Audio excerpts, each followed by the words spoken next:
आप सभी का स्वागत है एआई एजुकेशन बॉट पर।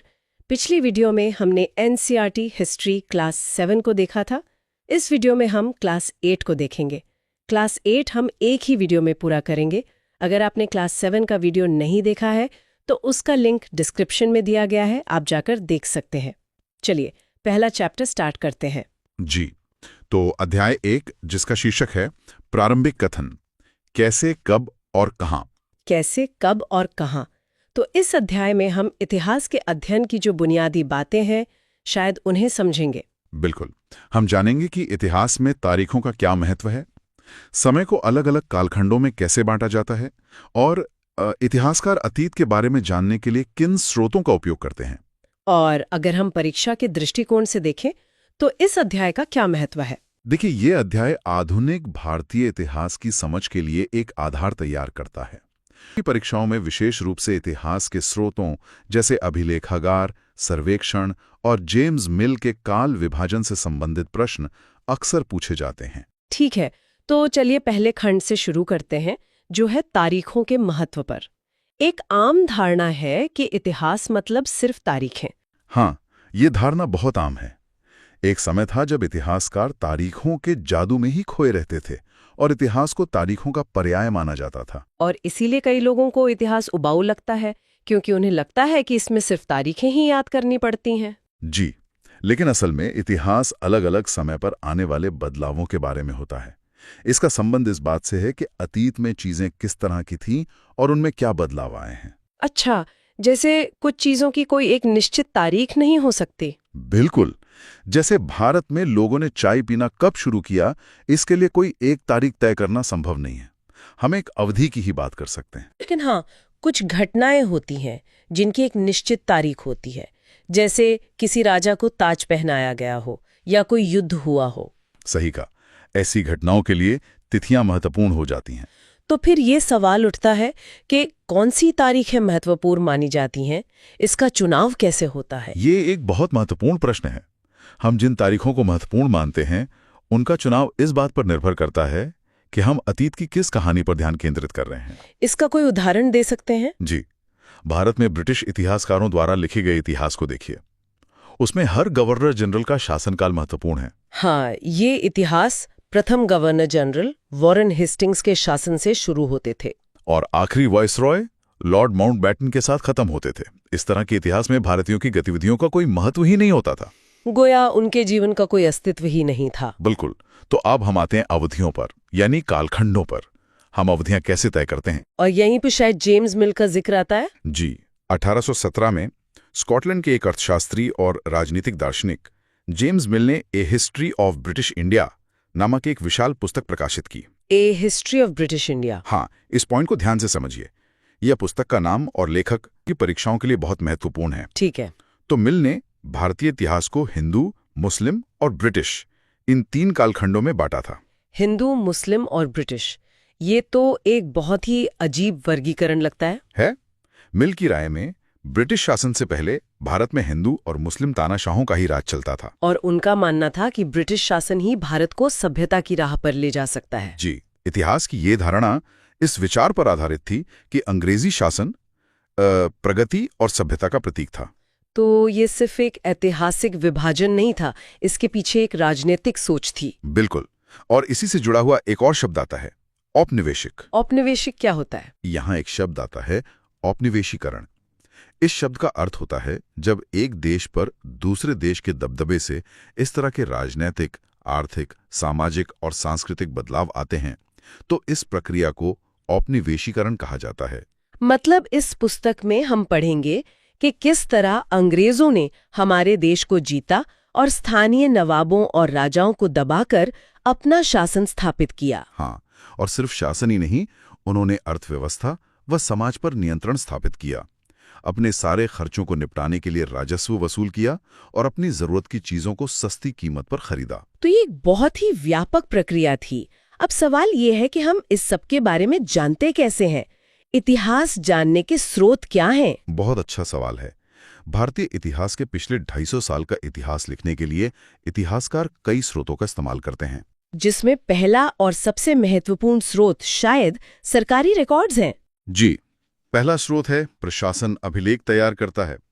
अंग्रेजी शासन द्वारा तैयार किए गए सरकारी रिकॉर्ड्स इतिहासकारों का एक महत्वपूर्ण साधन होते हैं। ऐसा क्यों? अंग्रेजों को लिखने का इतना शौक क्यों था? अंग्रेजों की मान्यता थी कि चीजों को लिखना बहुत महत्वपूर्ण होता था। हर निर्देश, योजना, नीतिगत फैसले, सहमति, जांच को साफ साफ लिखना जरूरी था। अच्छा। इस समझदारी के चलते ज्ञापन, टिप्पणी और प्रतिवेदन पर आधारित शासन की एक संस्कृति पैदा हुई। और इन रिकॉर्ड्स को सहेजने के लिए भी उन्होंने कुछ किया होगा?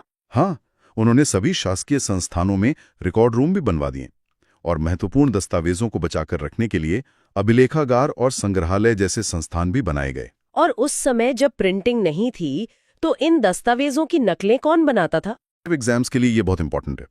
19वीं सदी की शुरुआत में इन दस्तावेजों की नकलें खुशनवीस या सुलेखनवीस बनाते थे। खुशनवीस? जी, यहाँ एक शब्द आता है खुशनवीस या सुलेखनवीस। इस शब्द का अर्थ होता है ऐसे लोग जो बहुत सुंदर ढंग से चीजें लिखते हैं।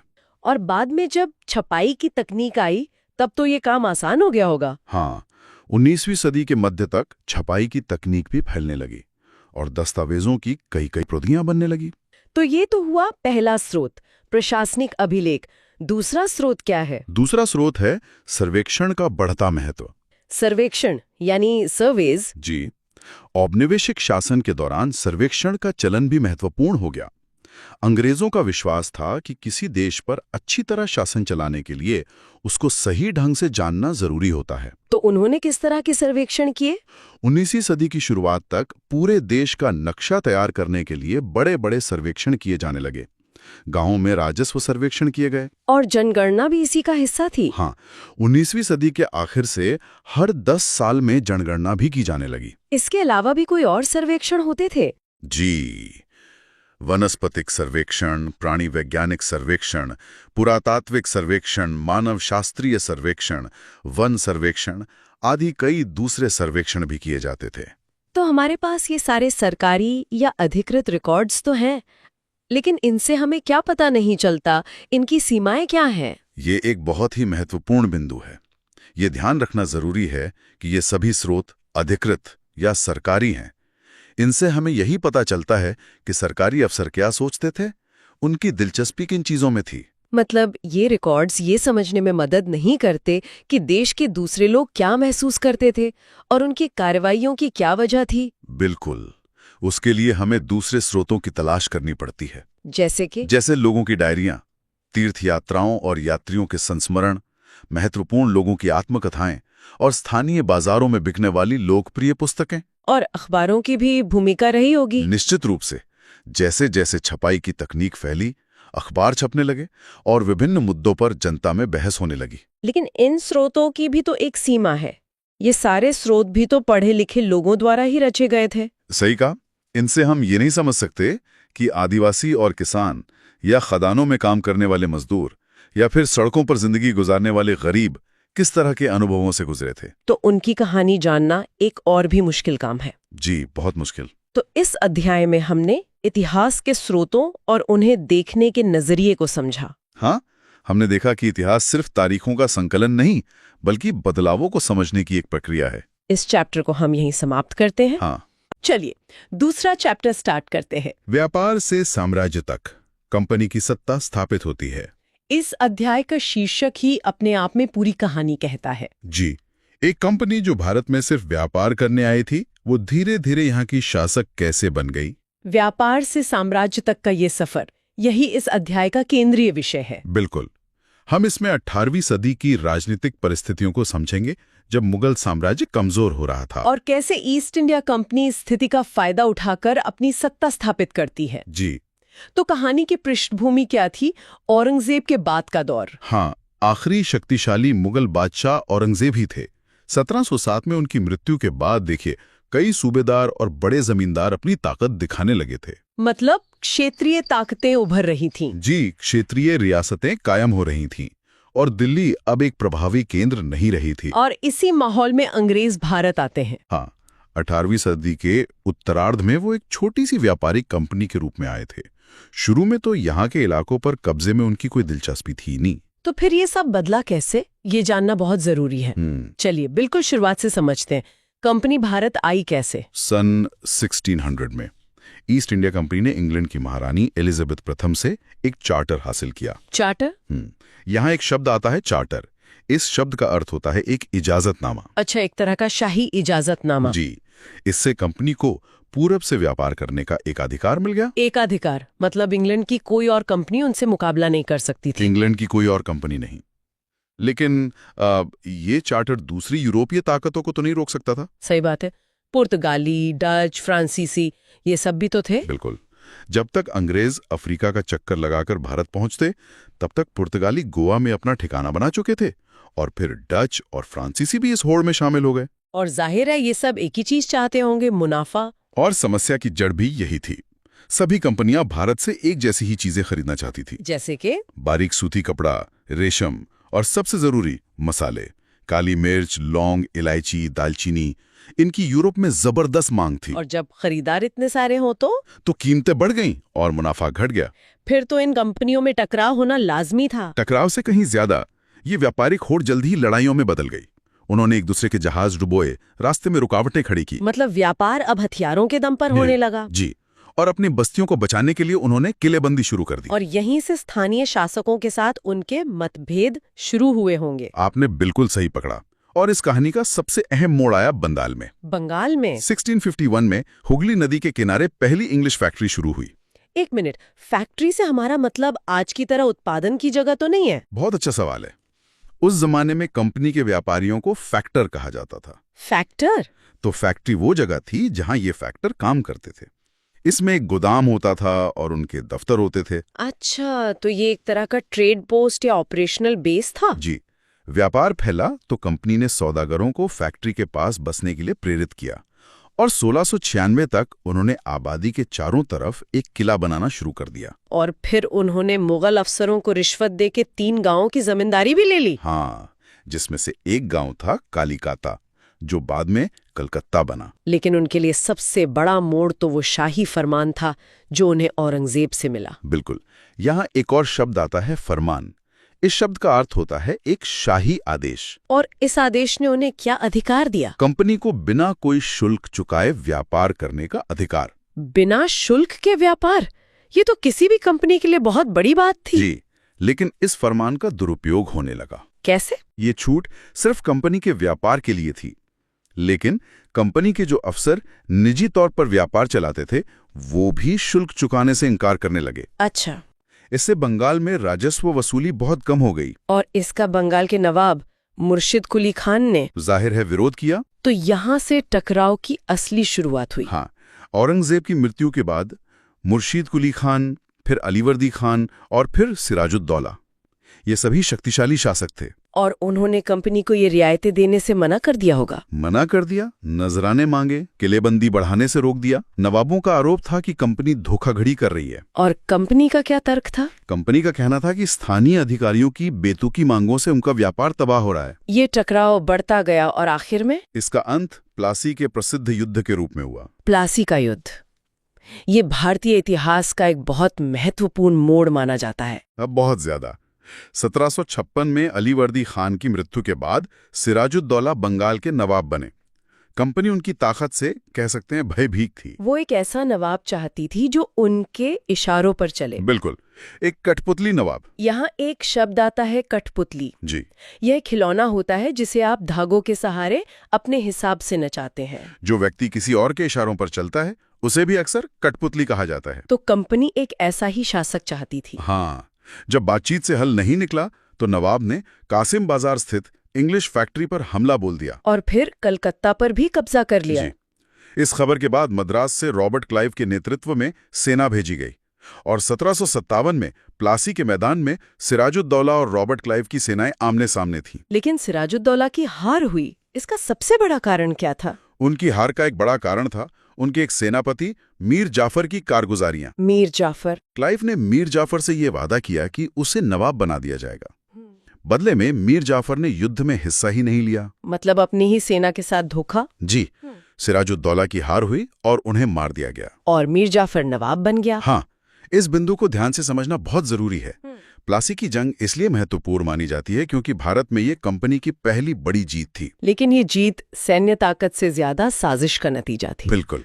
तो प्लासी के बाद क्या हुआ? क्या मीर जाफर एक सफल कठपुतली नवाब साबित हुआ? नहीं, जल्दी कंपनी को समझ आया कि कठपुतली नवाब भी हमेशा उनके इशारों पर नहीं चलते। उन्हें अपनी प्रजा का भी तो ध्यान रखना होता था। जी, जब मीर जाफर ने विरोध किया तो उसे हटाकर मीर कासिम को नवाब बनाया गया। और जब मीर कासिम ने परेशान किया तो 1764 में बक्सर की लड़ाई हुई, उसे भी हरा दिया गया। मतलब एक के बाद एक नवाब बदल गए। हाँ, और अंत में 1765 में मीर जाफर की मृत्यु के बाद मुगल सम्राट ने कंपनी को ही बंगाल प्रांत का दीवान नियुक्त कर दिया। दीवान?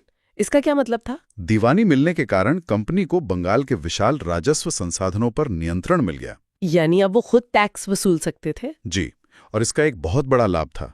अब कंपनी को ब्रिटेन से सोना चांदी लाने की जरूरत नहीं रही। अच्छा, वो भारत से मिले राजस्व से ही अपने खर्चे पूरे कर सकती थी। मतलब भारत को जीतने का खर्चा अब भारत से ही निकाला जा रहा था। आपने बिल्कुल सही समझा। यहीं से वो ड्रेन ऑफ वेल्थ की शुरुआत हुई और कंपनी के अफसर नवाब बन बैठे। नवाब, ये तो भारतीय शब्द है। हाँ, ये नवाब का ही अंग्रेजी संस्करण था, नवाब्स। जो अफसर यहां से बहुत दौलत लेके लौटते थे, उन्हें वहां मजाक में यही कहा जाता था। रॉबर्ट क्लाइव इसका एक बड़ा उदाहरण थे। बिल्कुल। तो बंगाल पर कब्जे के बाद कंपनी ने अपने शासन का विस्तार कैसे किया? उन्होंने नई नीतियां अपनाई। बक्सर की लड़ाई के बाद कंपनी ने भारतीय रियासतों में रेजिडेंट तैनात कर दिए। रेजिडेंट? ये कंपनी के राजनीतिक या व्यावसायिक प्रतिनिधि होते थे, लेकिन असल में वो रियासत के अंदरूनी मामलों में दखल देते थे। मतलब रियासत की आजादी सिर्फ नाम की रह गई थी। जी, और इसे और पक्का करने के लिए उन्होंने सहायक संधि यानी सब्सिडरी अलायंस की नीति अपनाई। ये क्या थी? इस व्यवस्था को अपनाने वाले भारतीय शासकों को अपनी स्वतंत्र फौजें रखने का अधिकार नहीं था। अपनी फौज रखने का अधिकार नहीं था? नहीं, उन्हें कंपनी की तरफ से सुरक्षा मिलती थी और इसके बदले वे कंपनी को पैसा देते थे। और अगर कोई शासक रकम अदा करने में चूक जाए तो जुर्माने के तौर पर उसका इलाका कंपनी अपने कब्जे में ले लेती थी। ये तो बिना लड़े ही राज्य हड़पने का एक तरीका था। हाँ, अवध और हैदराबाद के कई इलाके इसी आधार पर छीने गए। लेकिन क्या सभी शासकों ने इसे स्वीकार कर लिया? कोई तो होगा जिसने सीधी टक्कर ली होगी। बिल्कुल। दक्षिण में टीपू सुल्तान, शेर मैसूर, हैदर अली और उनके पुत्र टीपू सुल्तान। जी, उनके नेतृत्व में मैसूर एक बहुत शक्तिशाली रियासत बन गया था। टीपू ने अपनी रियासत के बंदरगाहों से काली मिर्च और इलायची के निर्यात पर रोक लगा दी। और उन्होंने फ्रांसीसियों से भी घनिष्ठ संबंध स्थापित किए। जी, और यही बात अंग्रेजों को सबसे ज्यादा खटकती थी। तो फिर युद्ध हुआ? एक नहीं, 4 आंग्ल मैसूर युद्ध हुए और 1799 में श्री रंगपट्टम की आखिरी जंग में अपनी राजधानी की रक्षा करते हुए टीपू सुल्तान मारे गए। मैसूर के बाद अगला निशाना कौन बना? मराठे। मराठा शक्ति का दमन? जी, मराठों के साथ 3 युद्ध हुए और तीसरे आंग्ल मराठा युद्ध जो 1817 से 19 तक चला, उसमें मराठों की ताकत को पूरी तरह कुचल दिया गया। पेशवा का क्या हुआ? पेशवा को पुणे से हटाकर कानपुर के पास बिठूर में पेंशन पर भेज दिया गया। तो अब लगभग पूरा भारत उनके नियंत्रण में था। और अब उन्होंने इसे एक आधिकारिक नीति का रूप दिया। 19वीं सदी की शुरुआत में लॉर्ड हेस्टिंग्स के नेतृत्व में सर्वोच्चता की एक नई नीति शुरू की गई, पैरामाउंसी। इसका मतलब क्या था? इसके अनुसार कंपनी की सत्ता भारतीय रियासतों से सर्वोच्च थी और इसलिए वो किसी भी भारतीय राज्य का अधिग्रहण कर सकती थी। बिल्कुल। और इसी सोच को लॉर्ड डलहौजी एक कदम और आगे ले गए अपनी विलय नीति के साथ। हाँ, डॉक्ट्रिन ऑफ लैप्स। ये नीति क्या थी? इस सिद्धांत के अनुसार अगर किसी भारतीय शासक की मृत्यु बिना पुरुष वारिस के हो जाती तो उसकी रियासत लैप्स हो जाएगी। लैप्स हो जाएगी यानी कंपनी के भूभाग का हिस्सा बन जाएगी। ये तो सीधे सीधे राज्य हड़पने का एक कानूनी बहाना था। इसी सिद्धांत के आधार पर सतारा, संबलपुर, नागपुर और झांसी को अंग्रेजी शासन में मिला लिया गया और 1856 में अवध पर कुशासन का आरोप लगाकर कब्जा कर लिया गया। जी, ये कहकर कि वो अवध की जनता को नवाब के बुरे शासन से बचा रहे हैं। तो 100 साल से भी कम समय में एक व्यापारिक कंपनी ने पूरे भारत को अपने नियंत्रण में ले लिया। लेकिन इतने बड़े भूभाग पर शासन चलाने के लिए उन्होंने कोई प्रशासनिक ढांचा भी तो बनाया होगा। जरूर बनाया। गवर्नर जनरल वॉरेन हेस्टिंग्स ने कई सुधार किए। 1772 से एक नई न्याय व्यवस्था स्थापित की गई। कैसी व्यवस्था थी? हर जिले में 2 अदालतें होती थीं, एक फौजदारी अदालत और एक दीवानी अदालत। और कानूनों का? भारतीय कानूनों में एक रूपता लाने के लिए हिंदू पंडितों से हिंदू कानूनों का एक संकलन तैयार करवाया गया और यूरोपीय न्यायाधीशों के लिए मुस्लिम कानूनों की भी एक संहिता तैयार की गई। और इसी दौर में कलेक्टर का पद भी सामने आया। हाँ, जिले में कलेक्टर सबसे बड़ा ओहदा होता था, जिसका मुख्य काम लगान और कर इकट्ठा करना और कानून व्यवस्था बनाए रखना था। और इस पूरे सिस्टम को ताकत मिलती थी कंपनी की फौज से। जी, कंपनी ने अपनी सेना में सिपाहियों को भर्ती किया। ये शब्द भारतीय सिपाही से ही बना है। लेकिन उन्हें प्रशिक्षण यूरोपीय ढंग का दिया जाता था। बिल्कुल, अभ्यास और अनुशासन सब यूरोपीय ढंग का था। 1820 के दशक से युद्ध तकनीक बदलने लगी थी। अब पैदल सिपाही ज्यादा महत्वपूर्ण हो गए, जिन्हें मस्केट और मैचलॉक से लैस किया जाता था। लेकिन एक जैसी सैनिक संस्कृति बनाने के चक्कर में कंपनी अक्सर सिपाहियों की जाति और समुदाय की भावनाओं को नजरअंदाज कर देती थी। हाँ, और यही असंतोष आगे चलकर 1857 के विद्रोह का एक बड़ा कारण बना। तो संक्षेप में ईस्ट इंडिया कंपनी एक व्यापारिक कंपनी से बढ़ते बढ़ते एक भौगोलिक औपनिवेशिक शक्ति बन गई। बिल्कुल, और 19वीं सदी की शुरुआत में भाप की तकनीक आने से यह प्रक्रिया और तेज हुई। कैसे? क्योंकि अब समुद्री यात्रा में 6-8 महीने के बजाय केवल 3 हफ्ते लगते थे। तो और ज्यादा अंग्रेज भारत आने लगे। जी, और 1857 तक भारतीय उपमहाद्वीप के 63% भूभाग और 78% आबादी पर कंपनी का सीधा शासन स्थापित हो चुका है। और बाकी बचे हुए हिस्से पर अप्रत्यक्ष नियंत्रण। हाँ, व्यावहारिक स्तर पर पूरे भारत को कंपनी ने अपने नियंत्रण में ले लिया था। बिल्कुल। जो आज एक आर्थिक शक्ति है, वो कल एक राजनीतिक ताकत भी बन सकती है।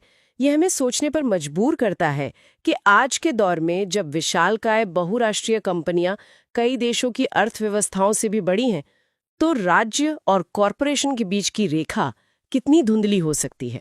अध्याय 3, ग्रामीण क्षेत्र पर शासन चलाना। चलिए तीसरा चैप्टर स्टार्ट करते हैं। इस अध्याय का शीर्षक है ग्रामीण क्षेत्र पर शासन चलाना। इसका अर्थ है कि ईस्ट इंडिया कंपनी, जो एक व्यापारिक संस्था के रूप में भारत आई थी, उसने धीरे धीरे भारत के गांवों और देहाती इलाकों पर अपना नियंत्रण कैसे स्थापित किया।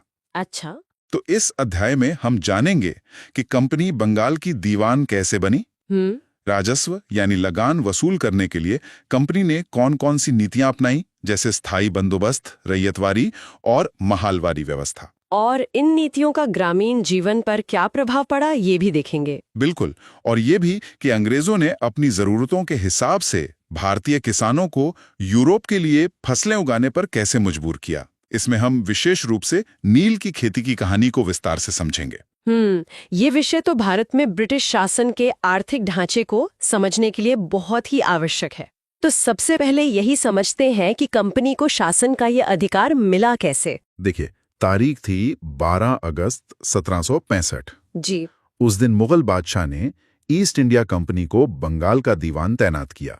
चित्र 1 में ये घटना दिखाई भी गई है, जहां रॉबर्ट क्लाइव मुगल बादशाह से बिहार और उड़ीसा की दीवानी ग्रहण कर रहे हैं। ये एक बहुत महत्वपूर्ण घटना रही होगी। जी हाँ, क्योंकि इसके बाद कंपनी अपने नियंत्रण वाले भूभाग की मुख्य शासक बन गई। दीवान बनने का असल मतलब क्या था? मतलब एक व्यापारिक कंपनी के लिए? अच्छा सवाल है। दीवान के तौर पर कंपनी अपने नियंत्रण वाले इलाके की मुख्य आर्थिक प्रशासक बन गई। अब उसे अपनी जमीन का शासन चलाने और आमदनी को व्यवस्थित करने का रास्ता ढूंढना था। उसे व्यापारिक खर्चों को पूरा करने के लिए काफी आमदनी जुटानी थी। लेकिन वो तो एक व्यापारी थे। बिल्कुल, और वो अभी भी खुद को एक व्यापारी ही मानती थी। तो दीवान बनने के बाद कंपनी की आमदनी का स्रोत कैसे बदला? 1765 से पहले कंपनी ब्रिटेन से सोना और चांदी लाकर भारत में चीजें खरीदती थी।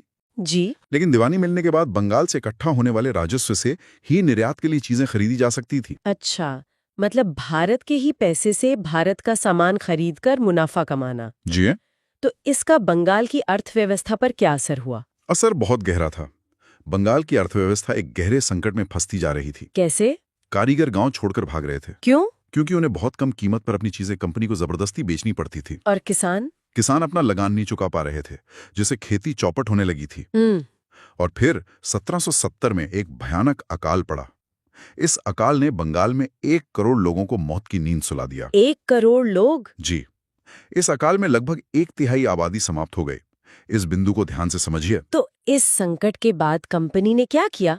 कुछ तो सोचा होगा उन्होंने। हाँ, कंपनी के ज्यादातर अफसरों को ये लगने लगा कि जमीन में निवेश करना और खेती में सुधार लाना जरूरी है। अच्छा। और इसी सोच के साथ 1793 में स्थायी बंदोबस्त लागू किया गया। स्थायी बंदोबस्त, ये क्या था? इस व्यवस्था में राजाओं और ताल्लुकेदारों को जमींदारों के रूप में मान्यता दी गई। उन्हें किसानों से लगान वसूलने और कंपनी को राजस्व चुकाने का जिम्मा सौंपा गया। ठीक है। और उनकी ओर से चुकाई जाने वाली राशि स्थायी रूप से तय कर दी गई थी। स्थायी रूप से मतलब ये था कि भविष्य में कभी भी उसमें इजाफा नहीं किया जाना था। तो फिर इस व्यवस्था की समस्या क्या थी? सुनने में तो ये ठीक लग रही है। समस्या ये थी कि राजस्व इतना ज्यादा था कि जमींदार उसे चुकाने में परेशान होते थे। अच्छा। दूसरी तरफ जब 19वीं सदी में कीमतें बढ़ीं, तो भी कंपनी अपनी आमदनी नहीं बढ़ा सकती थी। क्यों? क्योंकि राजस्व स्थायी रूप से तय था। और गांव में किसानों के लिए, उनके लिए ये व्यवस्था कैसी थी? उनके लिए व्यवस्था बहुत दमनकारी थी। उन्हें जो लगान चुकाना था वो बहुत ज्यादा था और जमीन पर उनका अधिकार सुरक्षित नहीं था। क्या स्थायी बंदोबस्त के अलावा भी कोई और व्यवस्था लागू की गई? हाँ, 19वीं सदी की शुरुआत में कंपनी ने नई व्यवस्थाएं अपनाई। जैसे कि बंगाल प्रेसिडेंसी के उत्तर पश्चिमी प्रांतों के लिए, जो अब उत्तर प्रदेश में है, होल्ट मैकेंजी नामक अंग्रेज ने 1822 में एक नई व्यवस्था तैयार की। क्या नाम था उसका? उसे महालवारी बंदोबस्त का नाम दिया गया। यहाँ एक शब्द आता है, महाल। जी। इसका अर्थ होता है? ब्रिटिश राजस्व दस्तावेजों में महाल एक राजस्व इकाई थी जो एक गांव या गांवों का एक समूह होती थी। अच्छा। इस व्यवस्था में पूरे गांव या महाल से इकट्ठा होने वाले राजस्व का हिसाब लगाया जाता था। तो इसमें राजस्व स्थायी नहीं था? नहीं, राजस्व को स्थायी रूप से तय नहीं किया गया और इसे वसूलने का जिम्मा जमींदार की बजाय गांव के मुखिया को सौंप दिया गया। ये तो उत्तर भारत की बात हुई। दक्षिण भारत में कौन सी व्यवस्था थी? दक्षिण के ब्रिटिश नियंत्रण वाले इलाकों में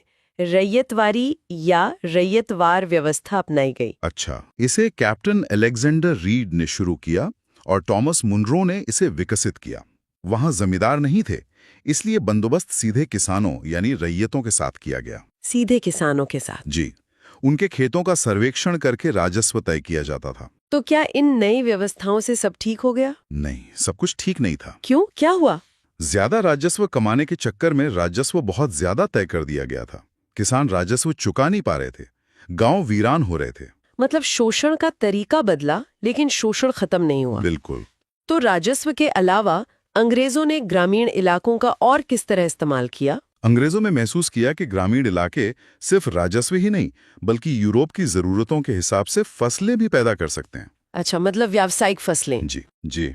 उन्होंने भारत के विभिन्न भागों में किसानों को पटसन, असम में चाय, संयुक्त प्रांत में गन्ना, पंजाब में गेहूं, महाराष्ट्र व पंजाब में कपास और मद्रास में चावल उगाने के लिए मजबूर किया। और इनमें से नील की खेती की एक खास कहानी है। भारतीय नील की इतनी मांग क्यों थी?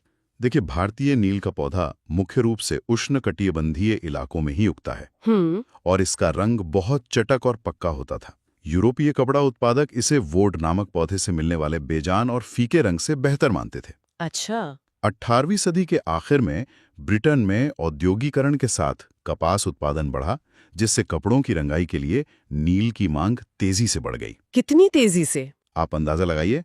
1788 में ब्रिटेन द्वारा आयात किए गए नील में भारतीय नील का हिस्सा केवल 30% था, जो 1810 तक 95% हो चुका था। अरे वाह, ये तो बहुत बड़ा उछाल है। जी। तो भारत में नील की खेती कैसे होती थी? इसके तरीके क्या थे? नील की खेती के दो मुख्य तरीके थे, निज और रैयती। निज और रैयती। निज खेती में बागान मालिक खुद अपनी जमीन में नील का उत्पादन करते थे। इसमें क्या समस्या थी? समस्या ये थी कि बड़े बड़े उपजाऊ खेत मिलना मुश्किल था और बहुत सारे हल बैलों और मजदूरों की जरूरत पड़ती थी। तो फिर दूसरा तरीका, रैयती व्यवस्था, वो क्या थी? रैयती व्यवस्था में बागान मालिक रैयतों यानी किसानों के साथ एक अनुबंध करते थे, जिसे सट्टा कहते थे। अनुबंध किस तरह का? वे किसानों को कम ब्याज दर पर कर्ज देते थे, लेकिन शर्त ये होती थी कि किसान अपनी कम से कम 25% जमीन पर नील की खेती करेगा। तो इस रैयती व्यवस्था से किसानों को क्या परेशानी थी? उन्हें तो कर्ज मिल रहा था। परेशानी ये थी कि किसानों को नील की बहुत कम कीमत मिलती थी और कर्ज का सिलसिला कभी खत्म नहीं होता था। एक कर्ज का जाल। जी। इसके अलावा नील की जड़ें गहरी होती थीं और वो मिट्टी की सारी ताकत खींच लेती थी। नील की कटाई के बाद वहां धान की खेती नहीं हो सकती थी। तो इस शोषण के खिलाफ किसानों ने क्या किया? मार्च 1859 में बंगाल के हजारों रैयतों ने नील की खेती से इनकार कर दिया। अच्छा। ये नील विद्रोह था। रैयतों ने बागान मालिकों को लगान चुकाने से भी इनकार कर दिया और नील की फैक्ट्रियों पर हमला किया। उन्हें ऐसा नहीं लगा कि सरकार उनका साथ नहीं देगी? उन्हें लगा कि अंग्रेजी सरकार भी उनका साथ देगी। तो इस विद्रोह का परिणाम क्या निकला? सरकार ने इस मामले की जांच के लिए एक नील आयोग बनाया। आयोग ने बागान मालिकों को दोषी पाया और कहा कि नील की खेती रैयतों के लिए फायदे का सौदा नहीं है। अच्छा। आयोग ने रैयतों से कहा कि वे मौजूदा अनुबंधों को पूरा करें, लेकिन आगे वे चाहें तो नील की खेती बंद कर सकते हैं। तो इसके बाद क्या हुआ? इस विद्रोह के बाद बंगाल में नील उत्पादन ठप हो गया। पूरी तरह से? जी, बागान मालिक अब बिहार पर ध्यान देने लगे और जब महात्मा गांधी 1917 में चंपारण गए तो वहीं से नील बागान मालिकों के खिलाफ चंपारण आंदोलन की शुरुआत हुई। ये एक बहुत ही महत्वपूर्ण घटना है। चलिए अध्याय 4 शुरू करते हैं। जी। अध्याय का नाम है आदिवासी, दीकू और एक स्वर्ण युग की कल्पना। तो सबसे पहले इन शब्दों को ही समझ लेते हैं। आदिवासी, इसका क्या अर्थ है? देखिए, आदिवासी शब्द का अर्थ होता है मूल निवासी।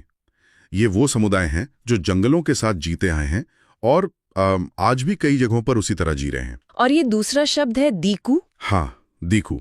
इस शब्द का उपयोग बाहरी लोगों के लिए किया जाता था, जैसे कि अंग्रेज या फिर महाजन, जमींदार, मिशनरी, ये सब। अच्छा। और एक स्वर्ण युग की कल्पना, ये सुनकर लगता है कि किसी अच्छे पुराने समय की बात हो रही है। बिल्कुल, ये उस समय की परिकल्पना है जब आदिवासी समुदाय बाहरी हस्तक्षेप से, मतलब दीकुओं से, पूरी तरह मुक्त थे और सम्मान के साथ अपना पारंपरिक जीवन जी सकते थे। तो इस अध्याय में हम क्या देखने वाले हैं? इस अध्याय में हम मुख्य रूप से आदिवासी समाजों के जीवन को समझेंगे, फिर देखेंगे कि औपनिवेशिक शासन के कारण उनके जीवन में क्या बदलाव आए, और अंत में बिरसा मुंडा के नेतृत्व में जो आंदोलन हुआ उसका अध्ययन करेंगे। ठीक है, तो शुरुआत बिरसा मुंडा से ही करते हैं। जी, बात है 1895 की। झारखंड के छोटा नागपुर के जंगलों और गांवों में बिरसा नाम के एक व्यक्ति के बारे में लोग बातें कर रहे थे। किस तरह की बातें? लोगों का मानना था कि बिरसा के पास चमत्कारी शक्तियां हैं। चमत्कारी शक्तियां? जैसे कि वो सारी बीमारियां दूर कर सकता है और अनाज की एक छोटी सी ढेरी को कई गुना बढ़ा सकता है। अच्छा, और बिरसा खुद क्या कहते थे? बिरसा ने स्वयं यह ऐलान किया था कि उसे भगवान ने भेजा है। भगवान ने भेजा है? किस लिए? लोगों की रक्षा करने के लिए और उनको दीकू यानी बाहरी लोगों की गुलामी से आजाद करने के लिए। तो इसका असर तो बहुत तेजी से हुआ होगा। बहुत तेजी से। कुछ ही समय के भीतर हजारों लोग बिरसा के अनुयायी बन गए। बिरसा मुंडा समुदाय से थे, जो छोटा नागपुर में रहने वाला एक जनजातीय समूह है। और क्या सिर्फ मुंडा लोग ही उनके समर्थक थे? नहीं, उनके समर्थकों में इलाके के दूसरे आदिवासी, संथाल और उरांव, वो भी शामिल थे। ये सभी अपने आसपास आ रहे बदलावों से परेशान थे। तो आगे बढ़ने से पहले ये समझना जरूरी है कि इन आदिवासी समाजों की अपनी क्या विशेषताएं थी। हाँ, ये बहुत जरूरी है। देखिए, उनके रीति रिवाज और रस्में ब्राह्मणों द्वारा निर्धारित रीति रिवाजों से बहुत अलग थीं। और समाज में भेदभाव? इन समाजों में जाति पर आधारित सामाजिक भेद नहीं था, जो हमें बाकी समाज में दिखता है। एक कबीले के सारे लोग कुटुंब के बंधनों में बंधे होते थे। ठीक है, तो अब जरा विस्तार से समझते हैं कि जनजातीय समूह किस तरह जीते थे।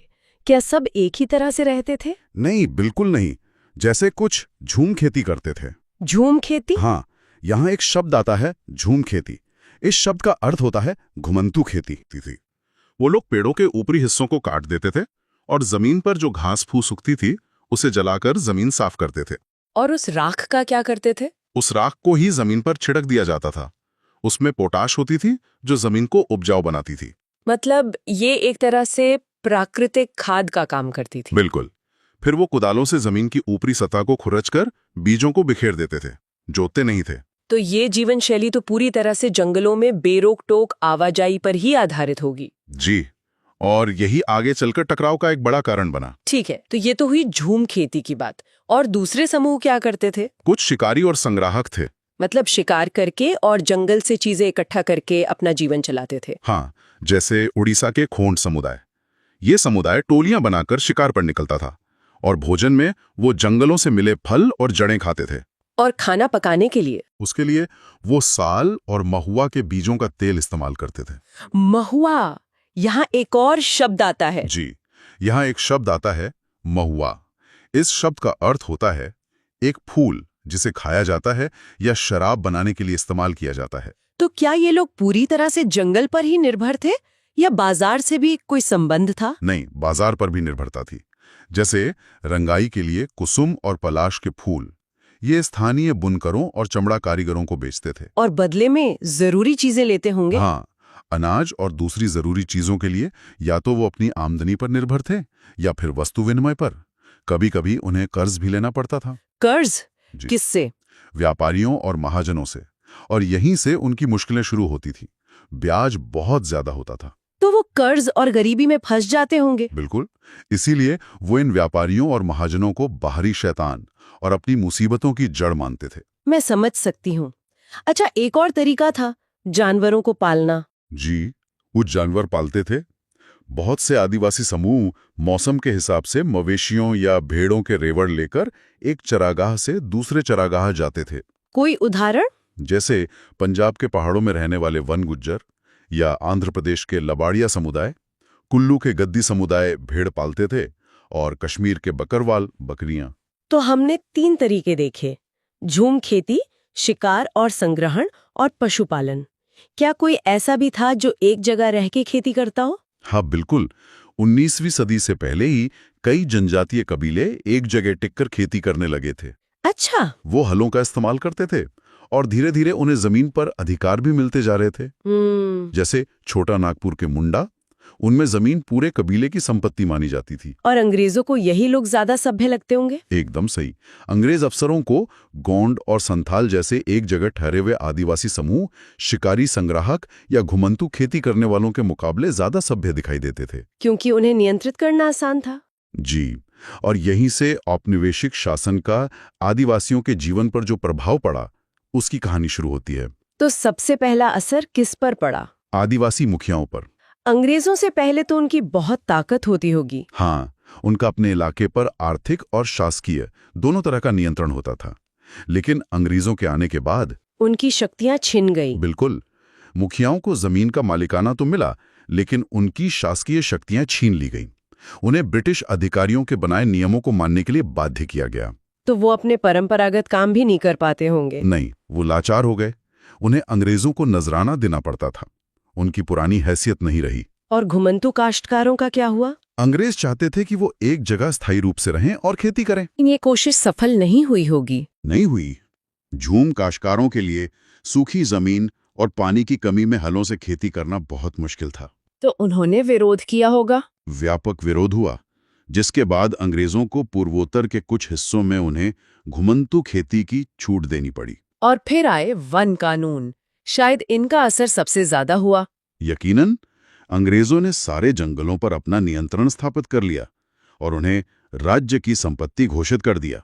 और कुछ जंगलों को आरक्षित वन बना दिया। हाँ, कुछ जंगलों को आरक्षित वन घोषित किया गया। इन जंगलों में आदिवासियों को घूमने, झूम खेती करने, फल इकट्ठा करने या शिकार करने की इजाजत नहीं थी। ये तो उनकी पूरी जीवन शैली पर ही हमला था। बिल्कुल। अब झूम काश्तकारों को काम और रोजगार की तलाश में दूसरे इलाकों में जाना पड़ा। लेकिन इससे अंग्रेजों को भी तो एक समस्या हुई होगी। हुई। उन्हें रेल की पटरियों के लिए स्लीपर काटने और ढुलाई के लिए मजदूरों की कमी हो गई। स्लीपर? हाँ। यहाँ एक शब्द आता है स्लीपर। इसका अर्थ है लकड़ी के एक क्षैतिज तख्ते जिन पर रेल की पटरियां बिछाई जाती हैं। अच्छा। तो मजदूरों की कमी को उन्होंने कैसे पूरा किया? उन्होंने एक समाधान निकाला। उन्होंने आदिवासियों को इस शर्त पर जंगल में जमीन दी कि वो वन विभाग के लिए मजदूरी करेंगे। इस तरह वन ग्राम बसाए गए। यानी सस्ते श्रम की आपूर्ति सुनिश्चित कर ली। जी, और इसी शोषण और बेचैनी के माहौल से बिरसा मुंडा का उदय हुआ। तो अब हम बिरसा मुंडा पर वापस आते हैं। उनका शुरुआती जीवन कैसा था? उनका जन्म 1870 के दशक के मध्य में एक गरीब परिवार में हुआ। बचपन भेड़ बकरियां चढ़ाने, बांसुरी बजाने और अखाड़ों में नाचने गाने में बीता। और उनके विचारों को आकार कैसे मिला? उन्होंने अपने बड़ों से अतीत में हुए मुंडा विद्रोहों की कहानियां सुनी थी। उन्होंने अपने समुदाय के सरदारों को एक स्वर्ण युग की बातें करते सुना था, जब मुंडा लोग दीकुओं के उत्पीड़न से आजाद थे। उनको कुछ शिक्षा भी मिली थी? हाँ, वो एक स्थानीय मिशनरी स्कूल में गए जहां उन्हें उपदेश सुनने का मौका मिला। बाद में उन्होंने एक वैष्णव धर्म प्रचारक के साथ भी समय बिताया, जनेऊ धारण किया और शुद्धता व दया पर जोर दिया। तो इन सब का उन पर मिला जुला असर पड़ा। जी, और इसी के आधार पर उन्होंने अपने समुदाय को सुधारने का आंदोलन चलाया। उन्होंने क्या आह्वान किया? उन्होंने मुंडाओं से कहा कि वो शराब छोड़ दें, गांव को साफ रखें और डायन व जादू टोने में अविश्वास करें। लेकिन उन्होंने मिशनारियों और हिंदू जमींदारों का भी तो विरोध किया। हाँ, क्योंकि वे उन्हें बाहरी शक्ति मानते थे जो मुंडा जीवन शैली को नष्ट कर रहे थे। और फिर उन्होंने अपने स्वर्ण युग की कल्पना पेश की। जी, 1895 में बिरसा ने अपने अनुयायियों से अपने गौरवपूर्ण अतीत को पुनर्जीवित करने का आह्वान किया। वो एक ऐसे सतयुग की बात करते थे जहां मुंडा अच्छा जीवन जीते थे, खेती करते थे और ईमानदारी से रहते थे। तो इस आंदोलन का राजनीतिक उद्देश्य क्या था? इसका उद्देश्य साफ था, मिशनरियों, महाजनों, हिंदू भूस्वामियों और सरकार को बाहर निकालकर बिरसा के नेतृत्व में मुंडा राज स्थापित करना। फिर तो अंग्रेज सरकार ने कार्रवाई की होगी। जरूर। 1895 में बिरसा को दंगे फसाद के आरोप में गिरफ्तार कर लिया गया और 2 साल के लिए जेल भेज दिया गया। और जेल से लौटने के बाद? 1897 में जेल से लौटने के बाद उन्होंने फिर से समर्थन जुटाना शुरू किया। उन्होंने रावणों यानी दीकू और यूरोपियों को तबाह करके अपना साम्राज्य स्थापित करने का आह्वान किया। इस बार आंदोलन और उग्र हो गया। हाँ, उन्होंने थानों और चर्चों पर हमले किए। बिरसा राज का प्रतीक सफेद झंडा था। इस आंदोलन का अंत कैसे हुआ? सन 1900 में हैजे से बिरसा की मृत्यु हो गई और उनके साथ ही आंदोलन ठंडा पड़ गया। तो क्या इस आंदोलन का कोई महत्व नहीं रहा? नहीं, ऐसा नहीं है। इसके 2 बहुत महत्वपूर्ण परिणाम निकले। पहला क्या था? पहला ये कि इसने औपनिवेशिक सरकार को ऐसे कानून लागू करने पर मजबूर किया जिनसे दीकू लोग आदिवासियों की जमीन पर आसानी से कब्जा न कर सकें। ये तो एक बड़ी उपलब्धि थी। बहुत बड़ी। और दूसरा ये कि इसने ये साबित कर दिया कि आदिवासी अन्याय का विरोध करने में सक्षम है। उन्होंने अपने संघर्ष के लिए अपनी खास रस्मों और प्रतीकों का इस्तेमाल किया। तो बिरसा मुंडा ने अपने लोगों में एक नई चेतना जगा दी। बिल्कुल। उनकी लड़ाई सिर्फ जमीन की नहीं, अपनी पहचान और सम्मान की लड़ाई थी। 1857 एक ऐसा साल जो भारतीय इतिहास में हमेशा के लिए दर्ज हो गया। हम सब ने वो राइफल की कारतूसों वाली कहानी तो सुनी है कि कैसे गाय और सूअर की चर्बी की एक अफवाह ने सिपाहियों को भड़का दिया। लेकिन सवाल ये उठता है कि क्या एक अकेली अफवाह इतनी ताकतवर हो सकती है कि वो दुनिया की सबसे बड़ी कमर्शियल कंपनी मतलब ईस्ट इंडिया कंपनी की नींव हिला दे? या फिर ये उस बारूद के ढेर में सिर्फ एक चिंगारी थी जो सालों से इकट्ठा हो रहा था?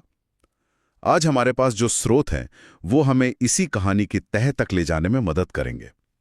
तो चलिए समझने की कोशिश करते हैं कि कैसे एक सैनिक बगावत एक जन विद्रोह में बदल गई जिसने हिंदुस्तान का भविष्य हमेशा के लिए बदल दिया। देखिए, ये सवाल ही इस पूरी घटना का सार है। और सच तो ये है कि बारूद दशकों से इकट्ठा हो रहा था। कंपनी के 100 साल के राज ने समाज के हर तबके को प्रभावित किया था। राजा नवाबों से लेकर किसानों और सिपाहियों तक, और हर किसी के पास नाराज होने की अपनी ठोस वजह थी। इसकी शुरुआत शायद सबसे ऊपर से हुई, यानी बादशाहों और नवाबों से। हाँ, क्योंकि 18वीं सदी के मध्य तक आते आते उनकी ताकत तो बस नाम की ही रह गई थी। उनकी सत्ता और सम्मान दोनों ही छीने जा रहे थे। मुझे याद है, स्रोतों में जिक्र है कि कई दरबारों में ब्रिटिश रेजिडेंट तैनात कर दिए गए थे। ये क्या व्यवस्था थी? रेजिडेंट कहने को तो बस कंपनी का एक प्रतिनिधि होता था जो स्थानीय दरबार में रहता था। अच्छा। लेकिन असल में वो राजा के हर फैसले में दखल देता था, और इससे शासकों की आज़ादी लगभग खत्म हो गई थी। उनकी अपनी सेनाएं भंग कर दी गईं, राजस्व वसूलने के अधिकार छीन लिए गए, और उनके इलाके भी एक एक करके कंपनी के कब्जे में जा रहे थे। बिल्कुल। ये एक तरह का धीमा जहर था जो उनकी सत्ता को अंदर से खोखला कर रहा था। और जब किसी ने इसका विरोध किया तो उसे पूरी तरह कुचल दिया गया, जैसे झांसी की रानी लक्ष्मीबाई या पेशवा बाजीराव द्वितीय के बेटे नाना साहेब। दोनों ने तो बस अपने हक की बात की थी, लेकिन कंपनी ने उनकी एक न सुनी। बिल्कुल, कंपनी अपनी सैनिक ताकत के नशे में थी, और इसका सबसे बड़ा उदाहरण है अवध। 1801 में अवध पर सहायक संधि थोपी गई। 1 मिनट, ये सहायक संधि क्या थी? सुनने में तो ऐसा लगता है जैसे किसी की मदद करने के लिए कोई समझौता हो, पर असल में इसका मतलब क्या था किसी राजा के लिए? ये कंपनी का, आप कह सकते हैं, सबसे चालाकी भरा हथियार था। संधि के तहत कंपनी भारतीय शासक को बाहरी और भीतरी खतरों से बचाने की गारंटी देती थी। इसके बदले में राजा को अपनी सेना भंग करके कंपनी की सेना अपनी रियासत में रखनी पड़ती थी, जिसका खर्च भी वही राजा उठाता था। जी हाँ, और अगर वो पैसा देने में चूक गया तो जुर्माने के तौर पर उसका इलाका छीन लिया जाता था। मतलब अपनी ही सुरक्षा के लिए आप अपनी आजादी और अपना पैसा दोनों गंवा रहे थे। सही बात है। और इसी संधि का बहाना बनाकर आखिरकार 1856 में अवध को यह कहकर हड़प लिया गया कि वहां शासन ठीक से नहीं चल रहा। यानी कि पहले शासकों को शक्तिहीन करो और फिर कुशासन का आरोप लगाकर उनकी रियासत ही छीन लो। और ये सिर्फ रियासतों तक सीमित नहीं था, उन्होंने तो मुगल बादशाहत की जड़ों पर भी हमला कर दिया था। हाँ, गवर्नर जनरल डलहौजी ने ऐलान कर दिया कि बहादुर शाह जफर के बाद उनके परिवार को लाल किला खाली करना होगा। और फिर अगले गवर्नर जनरल कैनिंग ने तो ये भी तय कर दिया कि बहादुर शाह जफर ही आखिरी मुगल बादशाह होंगे और उनके बाद कोई बादशाह नहीं कहलाएगा, सिर्फ शहजादे माने जाएंगे। बिल्कुल, ये एक प्रतीकात्मक लेकिन बहुत बहुत बड़ा हमला था। भारत की सर्वोच्च सत्ता को खुलेआम चुनौती दी जा रही थी। तो ये तो साफ है कि शासक वर्ग के पास बगावत करने की ठोस वजहें थी। लेकिन एक विद्रोह सिर्फ नेताओं से तो सफल नहीं होता, उसे जनता की ताकत चाहिए होती है। तो जमीनी स्तर पर किसानों और सिपाहियों की कहानी क्या थी? क्या उनके चूल्हे भी इसी आग में जल रहे थे? बिल्कुल, बल्कि शायद उनकी आग ज्यादा तेज थी। गांव में किसान और जमींदार भारी भरकम लगान और वसूली के सख्त तरीकों से तबाह हो चुके थे।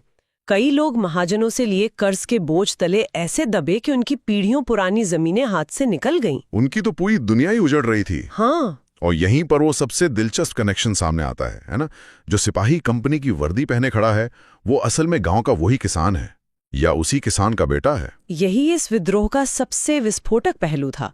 सिपाही सिर्फ अपने वेतन या सेवा की शर्तों से परेशान नहीं थे।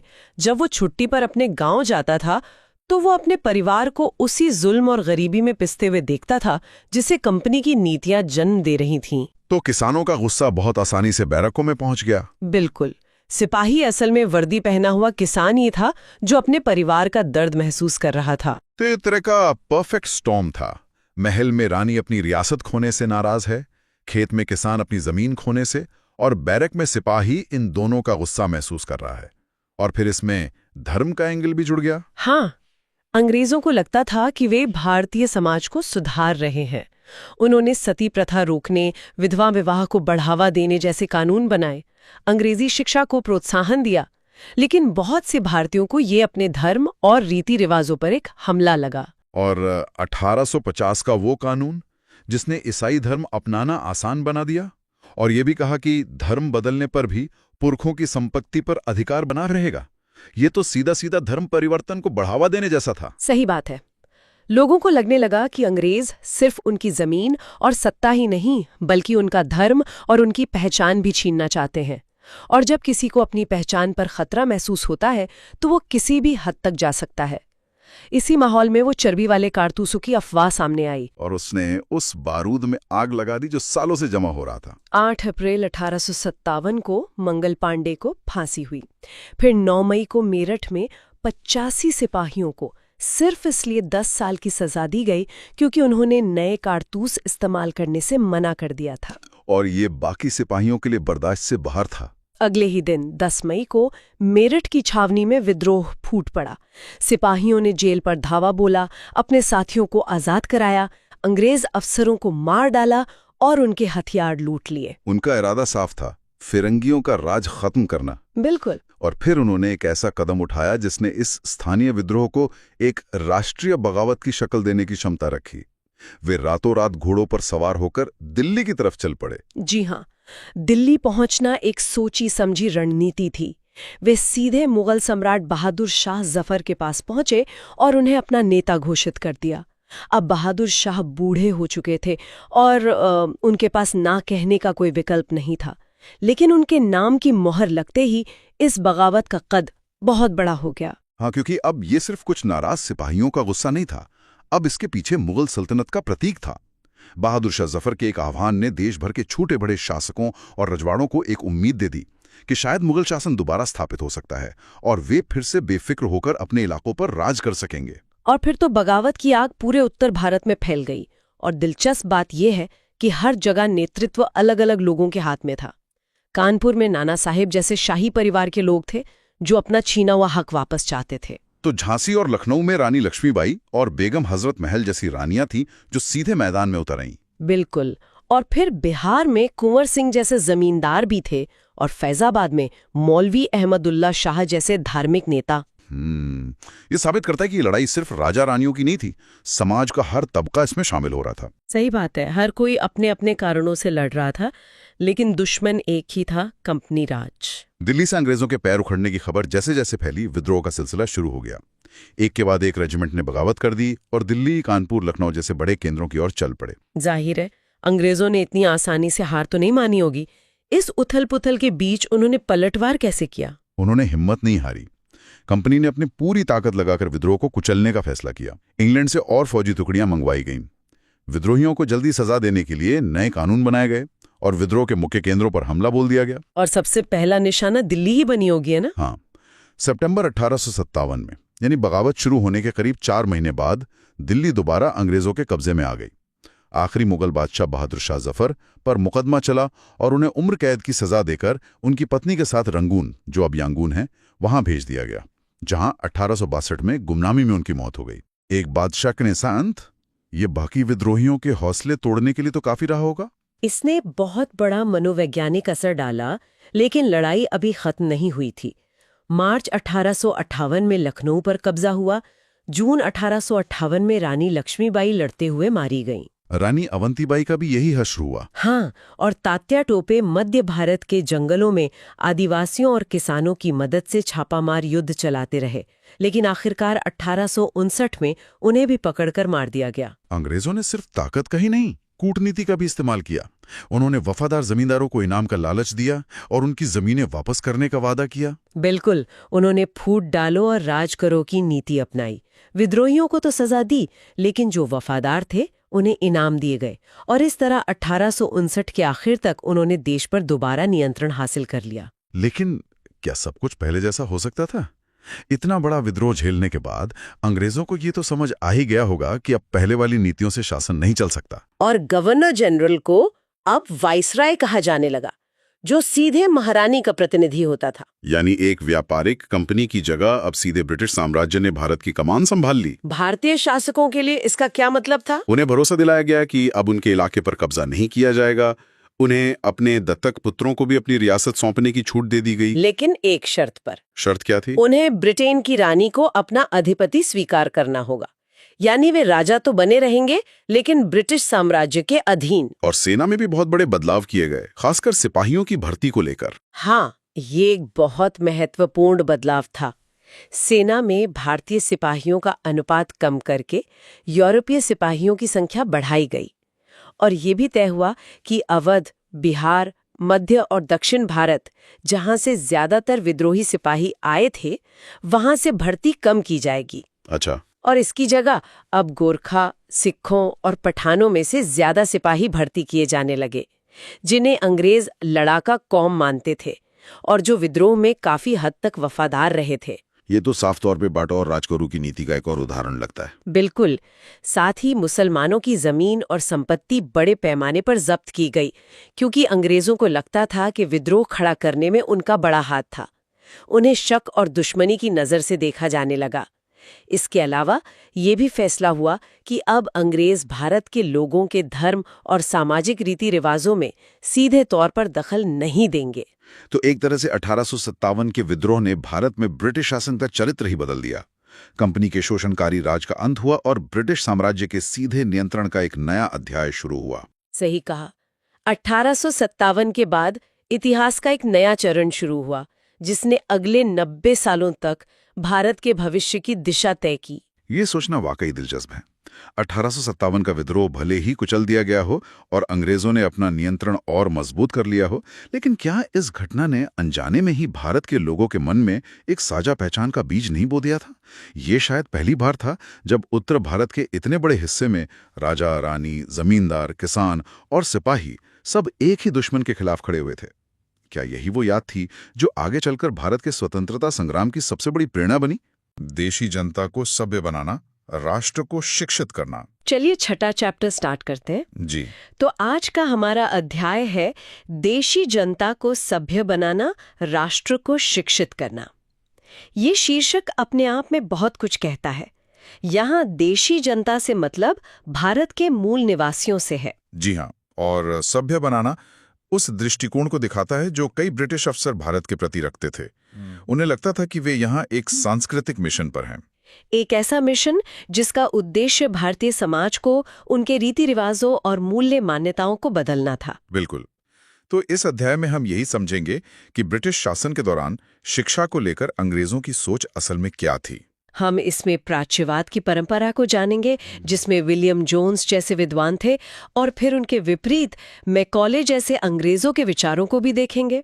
और उसके बाद हम 1854 के वुड के नीति पत्र यानी वुड्स डिस्पैच का अध्ययन करेंगे, जिसने भारत में शिक्षा की दिशा ही तय कर दी। और ये भी देखेंगे कि अंग्रेजों के आने से पहले हमारी अपनी स्थानीय पाठशालाओं की व्यवस्था कैसी थी। जी, और अंग्रेजों के नए नियमों का उस पर क्या असर हुआ।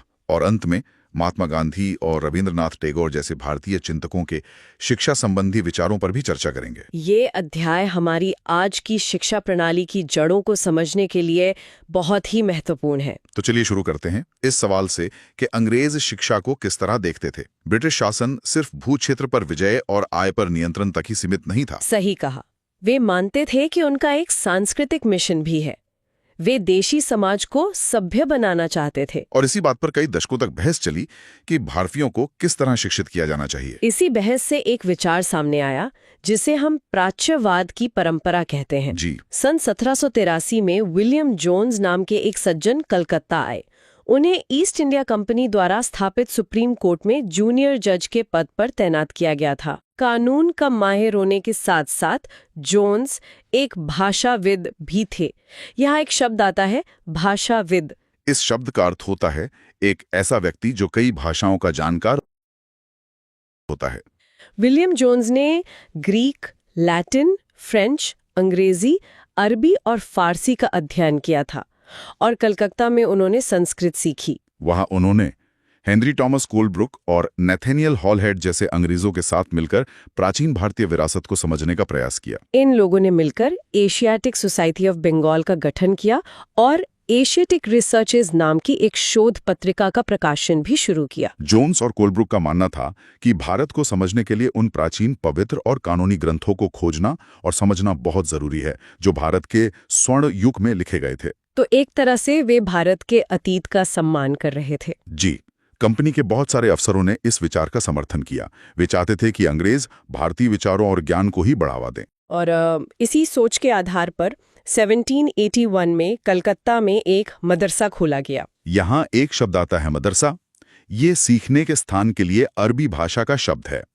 ये किसी भी तरह का स्कूल या कॉलेज हो सकता है। तो कलकत्ता में मदरसा अरबी, फारसी और इस्लामिक कानून के अध्ययन को बढ़ावा देने के लिए खोला गया। और सन 1791 में बनारस में हिंदू कॉलेज की स्थापना की गई ताकि वहां प्राचीन संस्कृत ग्रंथों की शिक्षा दी जा सके।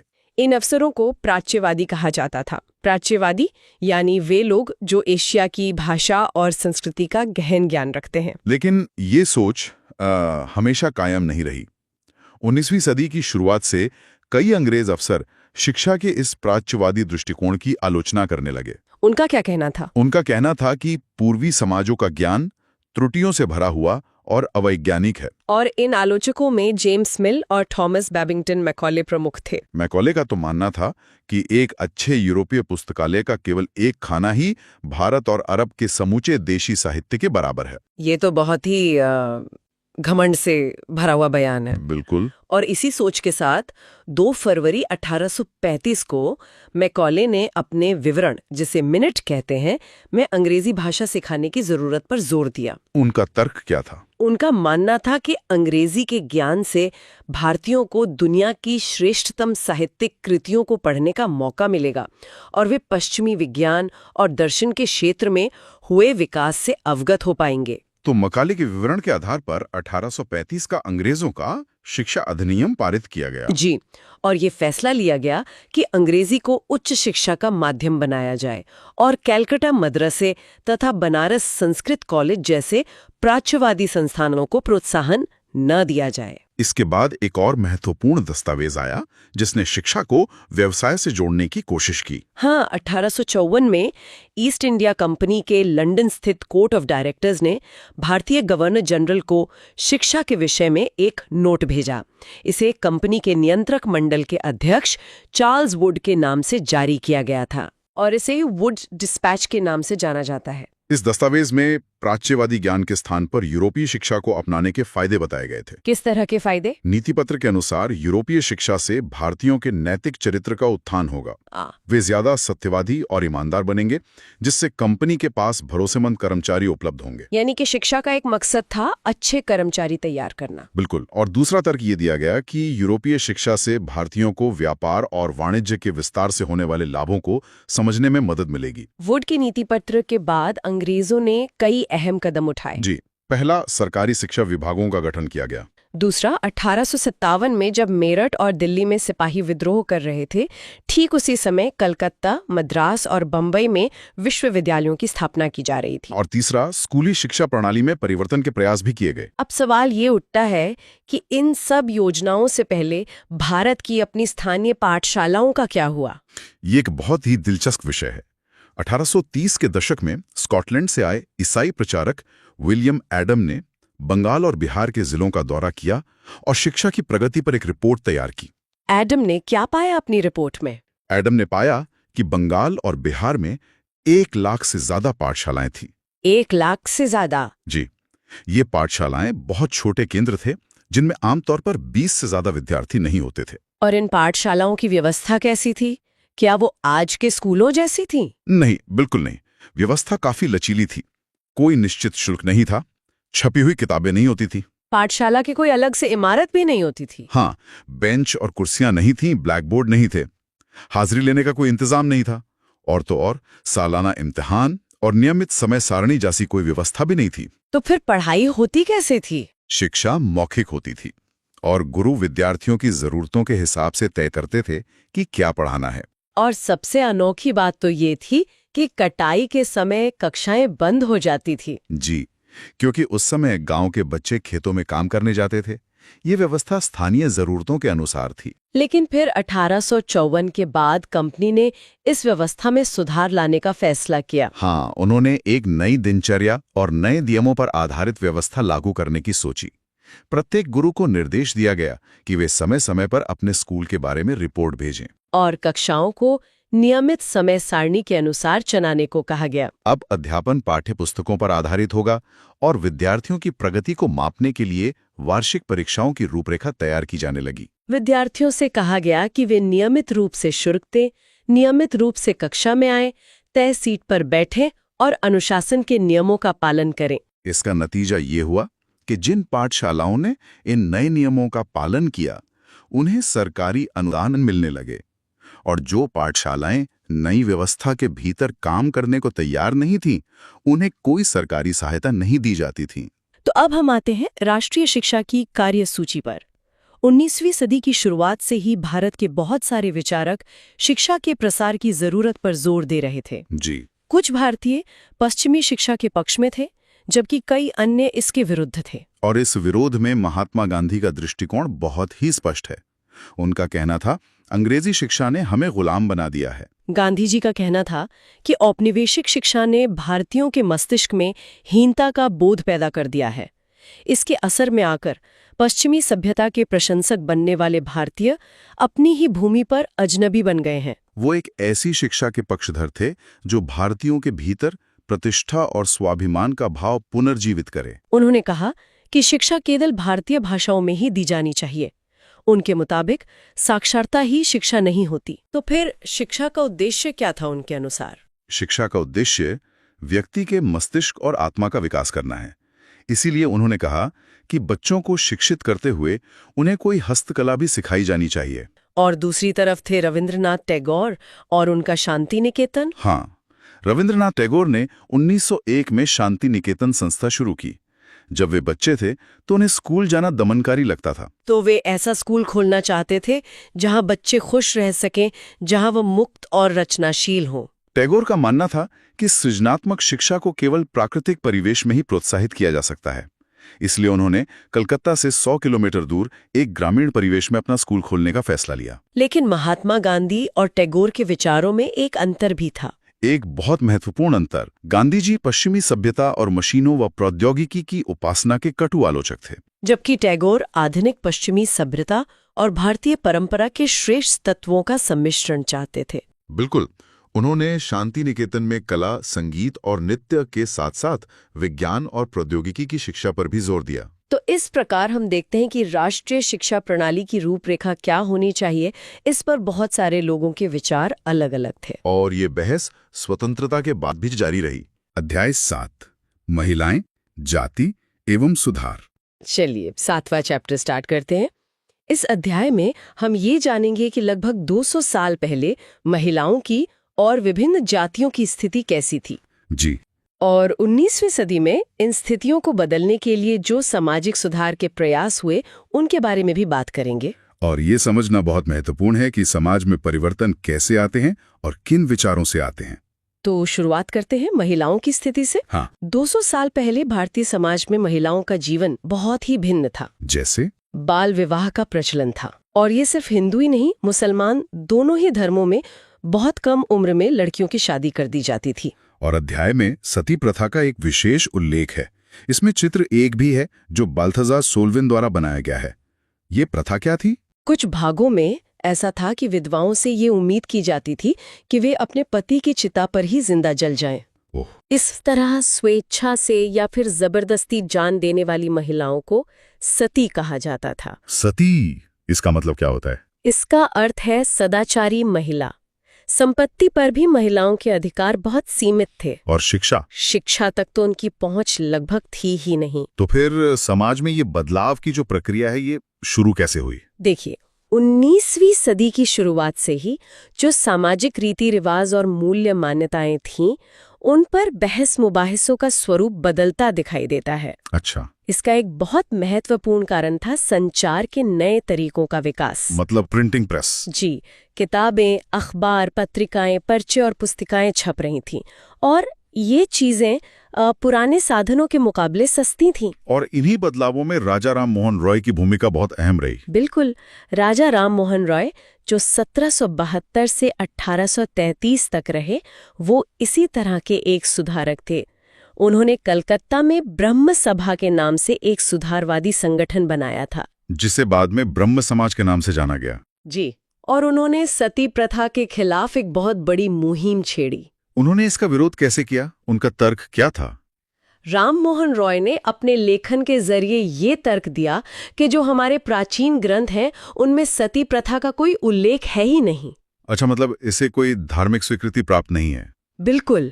और जो अंग्रेज अफसर थे, वो भी भारतीय परंपराओं के आलोचक थे और राम मोहन रॉय के विचारों को महत्व देते थे। और इसका परिणाम क्या हुआ? फलस्वरूप 1829 में सती प्रथा पर पाबंदी लगा दी गई। ठीक है, तो सती प्रथा पर पाबंदी के बाद सुधारकों ने अपना ध्यान किन दूसरे मुद्दों पर केंद्रित किया? जो अगला बड़ा मुद्दा था वो था विधवा विवाह। सुधारकों ने विधवा विवाह के पक्ष में आवाज उठाई। और इसमें सबसे प्रमुख नाम किसका आता है? उस समय के प्रसिद्ध सुधारक ईश्वर चंद्र विद्यासागर। उन्होंने विधवा विवाह के पक्ष में प्राचीन ग्रंथों का ही हवाला दिया। और उनके सुझाव पर अंग्रेज सरकार ने 1856 में विधवा विवाह के पक्ष में एक कानून पारित कर दिया। पर क्या इस कानून को समाज ने आसानी से स्वीकार कर लिया? नहीं, बिल्कुल नहीं। जो लोग विधवा विवाह के विरोधी थे, उन्होंने विद्यासागर का बहुत विरोध किया, यहाँ तक कि उनका बहिष्कार भी कर दिया। जी, इसके बावजूद ये आंदोलन फैला। मद्रास प्रेसिडेंसी के तेलुगु भाषी इलाकों में वीरेशलिंगम पंतुलु ने विधवा विवाह के समर्थन में एक संगठन बनाया। और बंबई में भी युवा बुद्धिजीवियों ने इसके लिए प्रतिज्ञा ली। और आर्य समाज, जिसकी स्थापना 1875 में स्वामी दयानंद सरस्वती ने की थी, उसने भी विधवा विवाह का समर्थन किया। इन सामाजिक सुधारों के अलावा महिलाओं के जीवन में शिक्षा का क्या महत्व था? उसके लिए क्या प्रयास किए गए? बहुत सारे सुधारकों को लगता था कि महिलाओं की दशा सुधारने के लिए लड़कियों को शिक्षित करना बहुत जरूरी है। तो इसके लिए स्कूल खोले गए? हाँ, विद्यासागर ने कलकत्ता में और अन्य सुधारकों ने बंबई में लड़कियों के लिए स्कूल खोले। लेकिन 19वीं सदी के मध्य में जब इस तरह के स्कूल खुले, तो बहुत सारे लोग भयभीत थे। भयभीत? किस तरह का भय था लोगों में? लोगों को डर था कि स्कूल लड़कियों को घरेलू कामकाज से रोक देंगे। अच्छा। उन्हें लगता था कि सार्वजनिक स्थानों से गुजरकर स्कूल जाना लड़कियों को बिगाड़ देगा। तो इसका नतीजा ये हुआ कि ज्यादातर महिलाओं को घर पर ही पढ़ाया जाता था। जी, 19वीं सदी में पढ़ने लिखने वाली ज्यादातर महिलाओं को उनके उदार विचारों वाले पिता या पति की देखरेख में घर पर ही पढ़ाया जाता था। और मुस्लिम परिवारों में क्या स्थिति थी? उत्तर भारत के जो कुलीन मुस्लिम परिवार थे, उनकी महिलाएं अरबी में कुरान शरीफ पढ़ना सीखती थीं। मुमताज अली जैसे कुछ सुधारकों ने तो कुरान शरीफ की आयतों का हवाला देकर कहा कि महिलाओं को भी शिक्षा का अधिकार मिलना चाहिए। अब तक हमने जिन सुधारकों की बात की वो ज्यादातर पुरुष थे।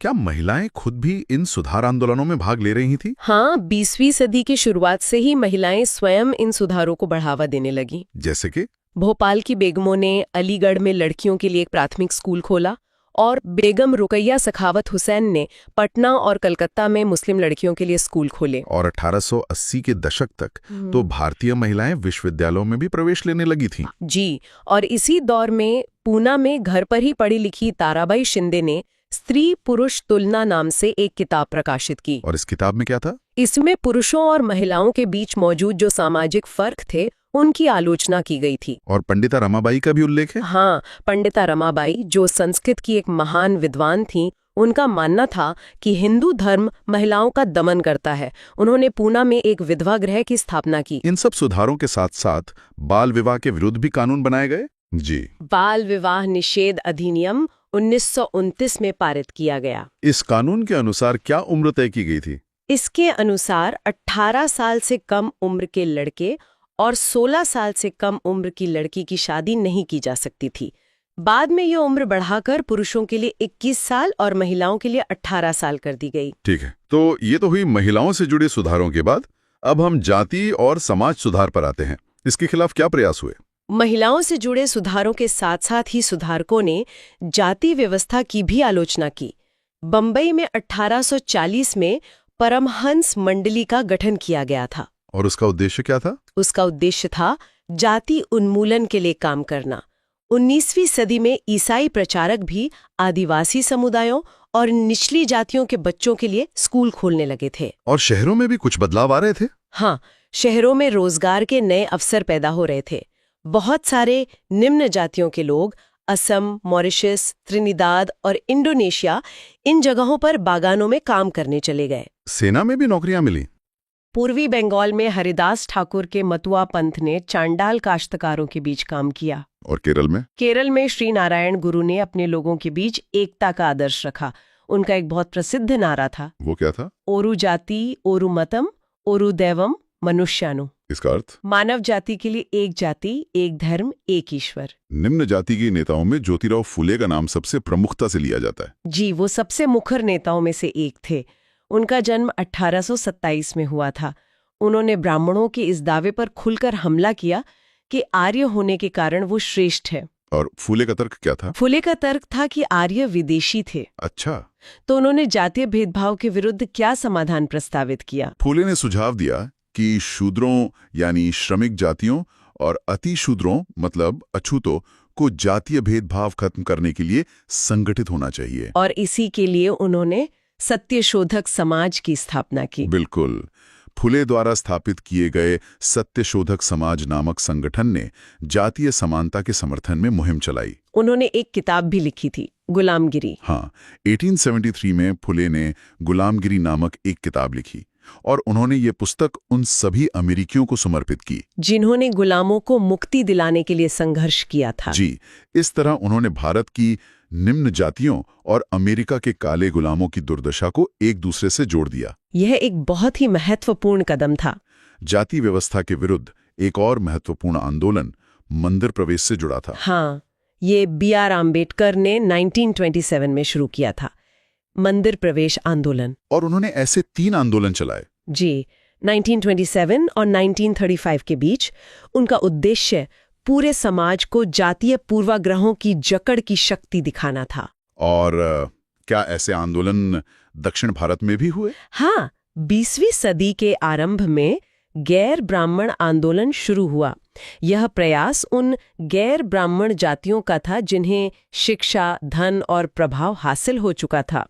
इसमें ईवी रामास्वामी नायकर यानी पेरियार की क्या भूमिका थी? पेरियार, जैसा कि वो प्रसिद्ध है, उन्होंने स्वाभिमान आंदोलन की शुरुआत की। और दूसरे सुधार आंदोलन भी थे? जी, जैसे पंजाब में सिखों के सुधारवादी संगठन सिंह सभा ने भी सिख धर्म से अंधविश्वासों और जातीय भेदभाव को हटाने के प्रयास किए और उन्होंने 1892 में अमृतसर में खालसा कॉलेज की स्थापना की। चलिए 8वां चैप्टर स्टार्ट करते हैं। अध्याय 8, राष्ट्रीय आंदोलन का संगठन 1870 के दशक से 1947 तक। तो इस अध्याय में हम ये समझेंगे कि भारत में राष्ट्रवाद की भावना कैसे पनपी और फिर कैसे अलग-अलग संगठनों ने मिलकर स्वतंत्रता के लिए एक राष्ट्रीय आंदोलन को संगठित किया। जी, हम 1870 के दशक से शुरू करेंगे और 1947 में भारत की स्वतंत्रता तक की सभी प्रमुख घटनाओं और प्रक्रियाओं को क्रमबद्ध तरीके से देखेंगे। और इस अध्याय का महत्व तो साफ है, ये आधुनिक भारतीय इतिहास की नींव है। वो सारी घटनाएं जिन्होंने हमारे स्वतंत्रता संग्राम को आकार दिया, वो सब इसमें शामिल है। बिल्कुल। तो सबसे पहले बात करते हैं राष्ट्रवाद के उदय की। ये चेतना कि भारत यहाँ के लोगों के लिए है। ये चेतना आई कहाँ से? ये एहसास धीरे धीरे पनपा कि भारत और इसके सारे संसाधन, इसकी सारी व्यवस्था यहाँ रहने वाले सभी लोगों के लिए है, चाहे वो किसी भी वर्ग, रंग, जाति, पंथ, भाषा या जेंडर के हों।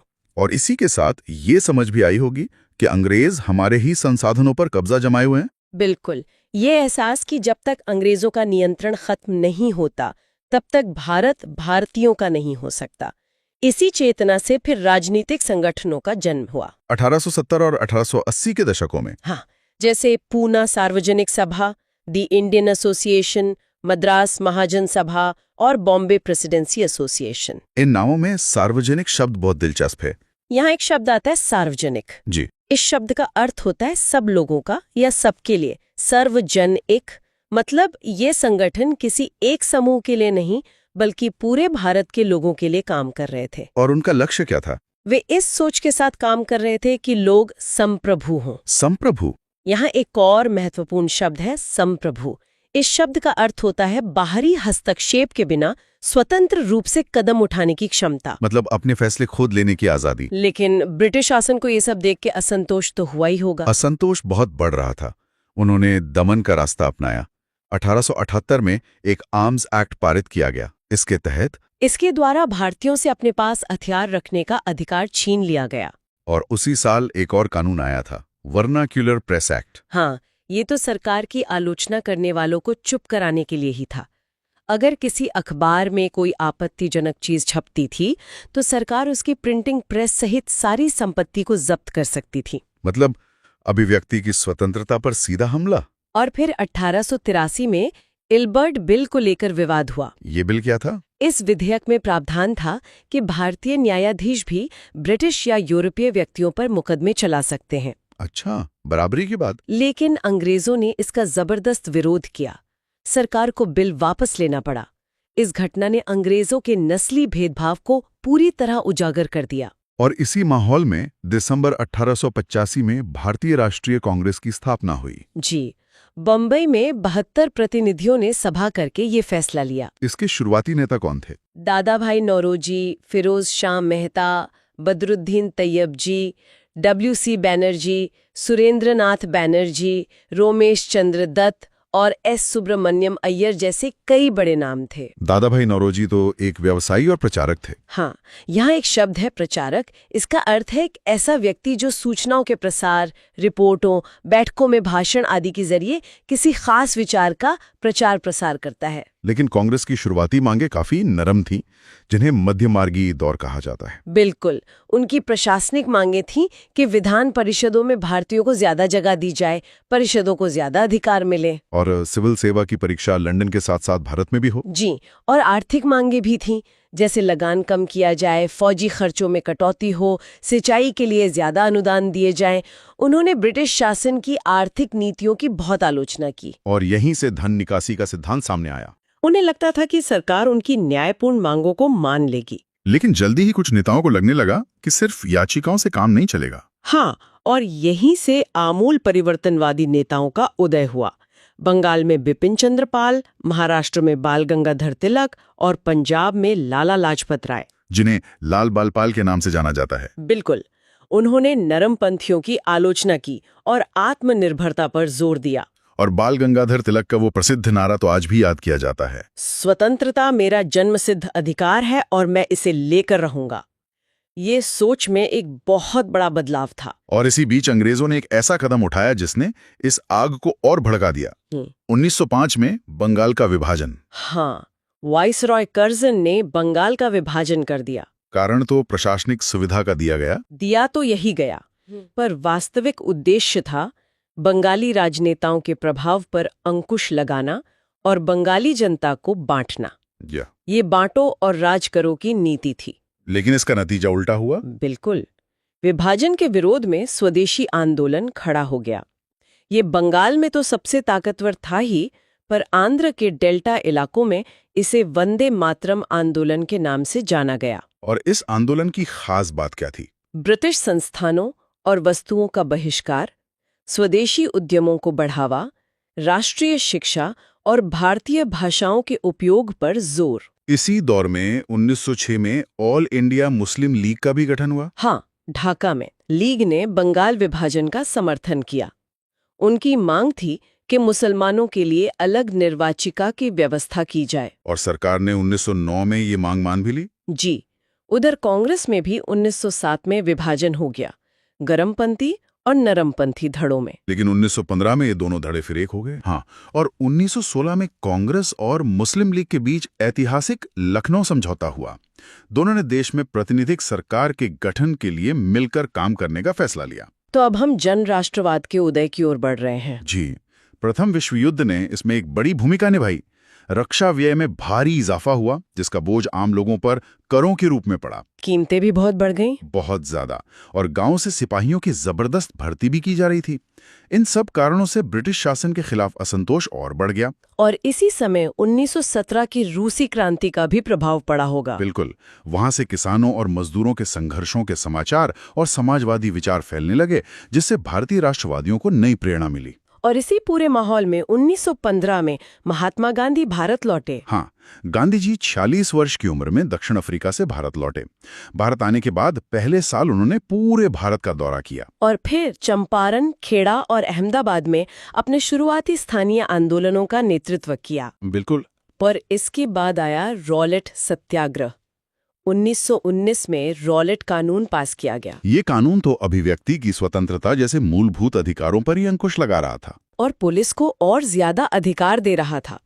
गांधी जी ने इसके खिलाफ 6 अप्रैल 1919 को अहिंसक विरोध दिवस के रूप में मनाने का आह्वान किया। ये पहला अखिल भारतीय संघर्ष था। लेकिन इसी दौरान जलियांवाला बाग हत्याकांड हुआ। हाँ, 13 अप्रैल 1919 को अमृतसर में जनरल डायर द्वारा एक शांतिपूर्ण सभा पर गोलियां चलाई गईं, जिसमें सैकड़ों लोग मारे गए। इस जनसंहार पर अपनी पीड़ा और गुस्सा जताते हुए रविंद्रनाथ टैगोर ने अपनी नाइटहुड की उपाधि भी लौटा दी थी। जी। इसके बाद खिलाफत आंदोलन और असहयोग आंदोलन का दौर आया। 1920 में अंग्रेजों ने तुर्की के सुल्तान यानी खलीफा पर एक बहुत सख्त संधि थोप दी थी। और भारतीय मुसलमान चाहते थे कि पवित्र मुस्लिम स्थानों पर खलीफा का नियंत्रण बना रहे। बिल्कुल। मोहम्मद अली और शौकत अली इस आंदोलन के प्रमुख नेता थे।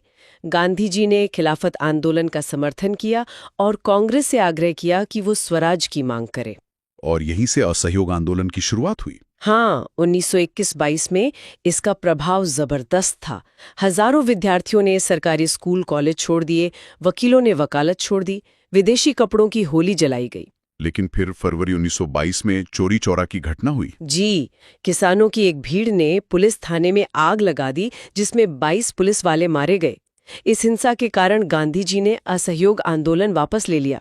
इसके बाद 1922 से 1929 के बीच क्या हुआ? 1927 में साइमन कमीशन भारत आया, जिसमें एक भी भारतीय प्रतिनिधि नहीं था। इसी वजह से इसका भारी विरोध हुआ और साइमन वापस जाओ के नारे लगे।